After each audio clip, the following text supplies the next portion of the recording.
Hello, and Stephanie here for another episode of Relate and Illuminate. I'm going to address the elephant in the room. I had something taken off, a little mole taken off my forehead, so I'll spare you the the results until it heals. So you're getting a Band-Aid. Anyway, today's topic is about obesity in America.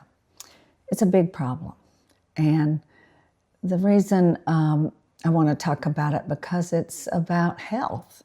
I'm not a person that judges people. We don't know why they are obese. And there's the difference between fat and overweight, but we're talking about morbidly obese. And you see these people, and it's very prevalent in the US. And when I travel to Europe, I was in France, and of course, Europeans, and the French especially, love their butter and their cream and their desserts and bread, but it's about portions. They also walk everywhere. And so if we come back to the way things are in this country, there's more screen time for everybody. They're sitting in front of the TV. Even children are not playing outside. They're playing video games, and all this is sedentary. And you've got to do two things I've learned, and I've had to watch my weight just to maintain it, and that is move, get moving, and to watch what goes in your mouth. And again, you can start first with, again, doing those two things, but portion control. Now, you go out to eat, I've noticed, I'm probably 90% of the time, maybe less, taking something home.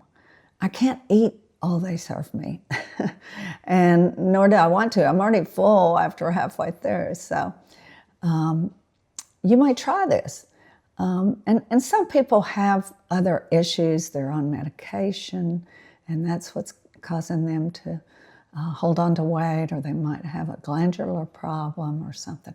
But these are for people that are not moving and overeating. I want to address high-calorie foods that are out there. Also, the drive-around mentality.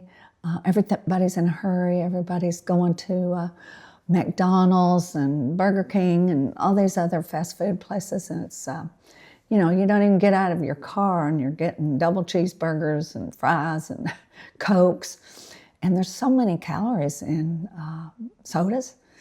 And other problems is a place like Starbucks. If you get a black coffee, that's one thing, but frappuccinos and double cappuccinos and I don't know, just all this stuff, and it's more like a dessert, and that's another thing.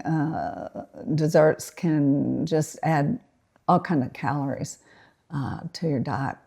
I heard some statistics. First of all, it started out that we were at about 30% of our population was obese. In 2020, which is 5 years ago, it's now almost 50%. Can you believe that? 50% of our population is obese.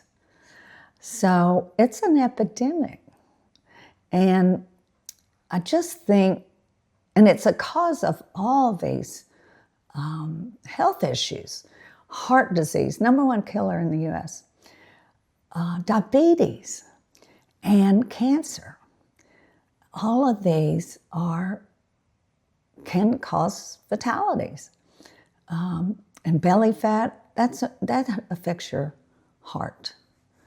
So I just want to appeal to anybody watching that has a problem to start to pay attention to what you're eating and if you're moving, if you're exercising, because both of those will help you.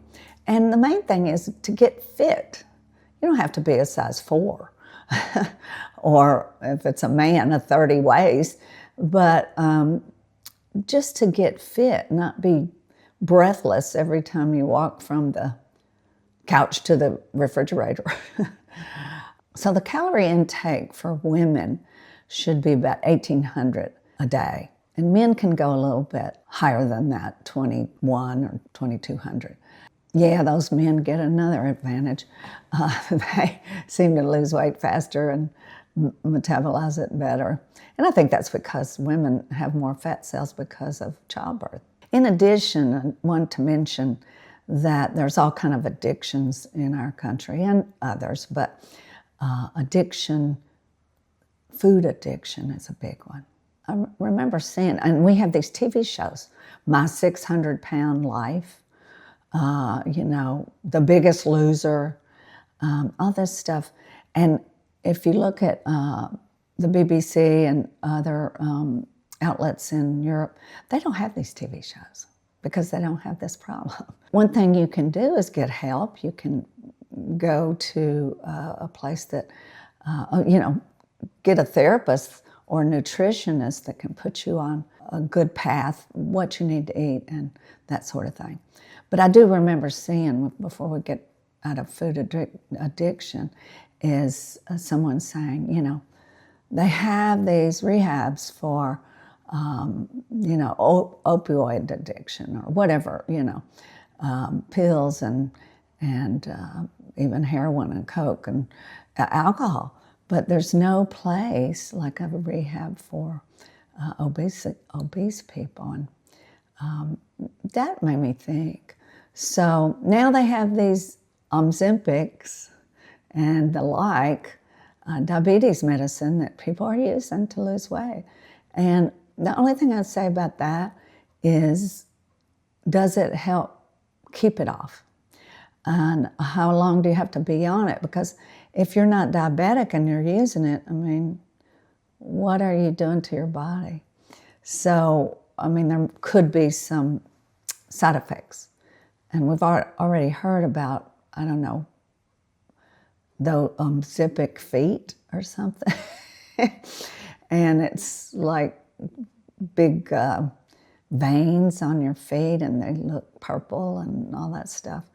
I just read about this. But anyway, I'm just going to employ everybody to think about being fit, think about your health, think about what's going in your mouth. Get some help if you're seeing this or know somebody that has a problem. Encourage them to get some help either in counseling or a weight loss program, but not fad diets. They don't work. You lose it, you gain it. And yo-yo dieting it can really create death. We've seen it, even in celebrities. I think Luther Vandross died because of yo-yo dieting. It contributed to his death. So anyway, what are your thoughts about this? What do you think? Please comment, and I'd love to hear from you. And about anything, ask questions. I'd love to hear what you think about these topics. And so watch this episode on all the social media and YouTube, or email us at relateandilluminate@gmail.com. And thanks for joining. I look forward to seeing you next time.